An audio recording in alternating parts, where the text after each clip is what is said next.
జ్యోతి. Updates చూద్దాం.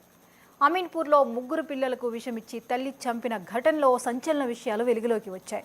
విచారణలో రజిత భాగోతం బయటపడింది. ముగ్గురు పిల్లలకు విషమిచ్చి తల్లి రజిత చంపిందని, వివాహేతర సంబంధమే హత్యలకు కారణంగా పోలీసులు గుర్తించారు. దీంతో రజిత ప్రియుడిని పోలీసులు అదుపులోకి తీసుకున్నారు.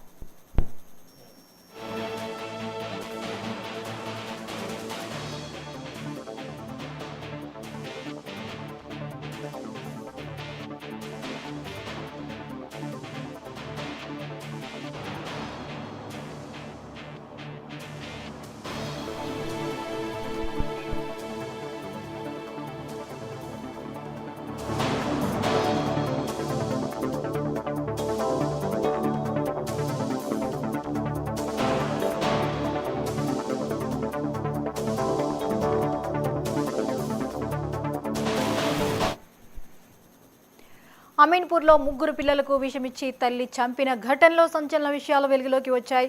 విచారణలో రజిత భాగోతం బయటపడింది. ముగ్గురు పిల్లలకు విషమిచ్చి తల్లి రజిత చంపిందని, వివాహేతర సంబంధమే హత్యలకు కారణంగా పోలీసులు గుర్తించారు. దీంతో రజిత ప్రియుడిని పోలీసులు అదుపులోకి తీసుకున్నారు. ఇక ఈ అంశంపై మరిన్ని అప్డేట్స్ ని మా ప్రతినిధి బసవరాజ్ అందిస్తారు. బసవరాజ్, ఈ అమీన్పూర్ ఘటనకు సంబంధించిన అప్డేట్స్ ఏంటి? జ్యోతి, సంగారెడ్డి జిల్లా అమీన్పూర్ మున్సిపల్ పరిధిలో రాఘవేంద్ర కాలనీలో గత 4 రోజుల క్రితం ముగ్గురు పిల్లల మృతి సెన్సేషనల్ గా మారింది. ఆ కేసులో సంచలన నిజాలు బయటపడ్డాయి. ముగ్గురు పిల్లలకు విషమిచ్చి తల్లే పిల్లల్ని చంపినట్టు పోలీసుల ఇన్వెస్టిగేషన్ లో నిర్ధారణ వచ్చింది. ఈ ఘటనలో సంచలన విషయాలు కూడా వెలుగులోకి వచ్చాయి. వివాహేతర సంబంధం కారణంగానే భర్త పిల్లల్ని చంపాలని రజిత ప్లాన్ చేసినట్టు తెలుస్తా ఉంది. ఇటీవల 10th క్లాస్ విద్యార్థుల గెట్ టుగెదర్ పార్టీలో ఒక స్నేహితుడితో రజితకు ఏర్పడ్డ పరిచయమే ఆ పరిచయం కాస్త వివాహేతర సంబంధానికి తీయడంతో రజిత ఈ ఘాతుకానికి పాల్పడినట్టు తెలుస్తోంది. వీడితో కలిసి ఉండాలని ఈ ఘాతుకానికి పాల్పడ్డట్టు తెలుస్తా ఉంది రజిత. ఈ నెల 27వ తేదీన రాత్రి భోజనం చేసేటప్పుడు పెరుగులో విష పదార్థం కలిపినటువంటి రజిత భర్త ముగ్గురు పిల్లలను హతమార్చాలని చెప్పి ప్లాన్ చేసింది.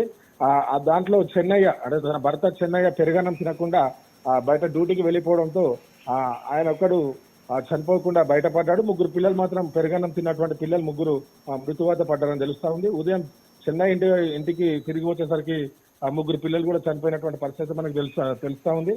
కడుపు నొప్పి ఉందని భార్య రజిత చెప్పడంతో ఆసుపత్రిలో చేర్పించాడు. మొదట భర్త చెన్నైపై అనుమానం వ్యక్తం చేసిన పోలీసులు తనదైన శైలిలో విచారణ చేయడంతో రజిత భాగవతం బయటపడ్డారని చెప్పవచ్చు. ప్రీడ్ని కూడా అదుపులోకి తీసుకొని పోలీసులు విచారిస్తున్నారు.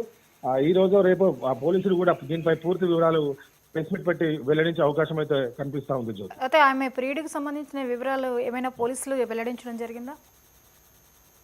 జ్యోతి, ప్రస్తుతానికి అయితే ఎలాంటి విషయాలు అయితే పోలీసులు వెల్లడించలేదు. ఇవాళ సాయంత్రం లేదా రేపు ఉదయం జిల్లా ఎస్పీ ప్రెస్ మీట్ పెట్టి పూర్తి సమాచారం అయితే అందించే అవకాశం అయితే ఉంది. ప్రస్తుతానికి అయితే గోప్యంగానే ఉంది. ఆ ప్రియుడు ఏం చేస్తాడు, ఎక్కడుంటాడు, ఎలా పరిచయం అయింది మాత్రం ఇప్పటి వరకు అయితే మనకైతే తెలియైతే బయటకైతే విషయం అయితే రాలేదు. జ్యోతి, దీనిపై రజిత భర్త ఏమంటున్నాడు? ఇప్పటికైతే దీనిపై భర్త షాక్ లో ఉన్నారు. ఇది ఇంత జరిగింది, నా భార్య అలాంటి పనిచేసే వ్యక్తి కాదు, మంచిదని తను ఉన్నటి వరకు కూడా నమ్మినటువంటి తన భర్త ఈ రోజు ఒక్కసారిగా కుప్పగొన్నటువంటి పరిస్థితి, ఇంతటి ఘాతుకానికి పాల్పడ్డటువంటి నా భార్యని ఏమన్నది ఏంది, అసలు పరిస్థితి ఏంది, నా పిల్లల చావుకు ఇంత కారణం చేయాల్సిన అవసరం ఏమొచ్చిందని కూడా అతను కూడా పెద్ద షాక్ లో గురైనటువంటి పరిస్థితి తెలుస్తా ఉంది. ఇప్పటికైతే తను కూడా ఏం మాట్లాడలేని పరిస్థితిలో ఉన్నాడు. తన భర్త కూడా ఏం మాట్లాడలేని పరిస్థితిలో అయితే కనిపిస్తా ఉన్నాడు. ఇది అసలు ఇలాంటి ఎప్పుడు కూడా ఎక్కడ కూడా ఊహించినటువంటి పరిణామం అయితే జరిగిందని అతను కూడా షాక్ లో ఉన్నటువంటి పరిస్థితి తెలుస్తా ఉంది. జ్యోతి, అయితే రజిత ఇప్పుడు ఏమైనా మాట్లాడుతుందా? ఒక తల్లి పిల్లల్ని చంపేయడం అనేది చాలా దారుణమైనటువంటి విషయము. ఈ విషయంలో ఇప్పుడు వెలుగులోకి వచ్చిన తర్వాత రజిత ఏమైనా మాట్లాడుతుందా? ప్రస్తుతానికి అయితే రజిత పోలీసుల అదుపులోనే ఉంది. ప్రస్తుతానికి మనతో బయట అయితే ఎక్కడ కూడా మాట్లాడలేని పరిస్థితి అయితే ఉంది. పోలీసుల అదుపులోనే, పోలీసులు విచారణలోనే ఈ విషయాలన్నీ బయటపడ్డాయి కాబట్టి తను బయట ఎక్కడ మాట్లాడలేని పరిస్థితి అయితే కనపడతా ఉంది. పోలీసుల విచారణలోనే ఈ విషయాలన్నీ బయటకు వచ్చాయి కాబట్టి ఆమెతో పాటు తన ప్రియుని కూడా పోలీసులు అదుపులోకి తీసుకున్నారు కాబట్టి రజిత అయితే ఏం మాట్లాడే పరిస్థితి అయితే లేదు, అదుపులో ఉంది, పోలీసులు అదుపులో ఉంది కాబట్టి రేపు ప్రెస్ మీట్ లో ఇవన్నీ విషయాలు కూడా పోలీసులు తెలిపే అవకాశాలు ఉన్నాయి. జ్యోతి, రైట్, థ్యాంక్ యూ.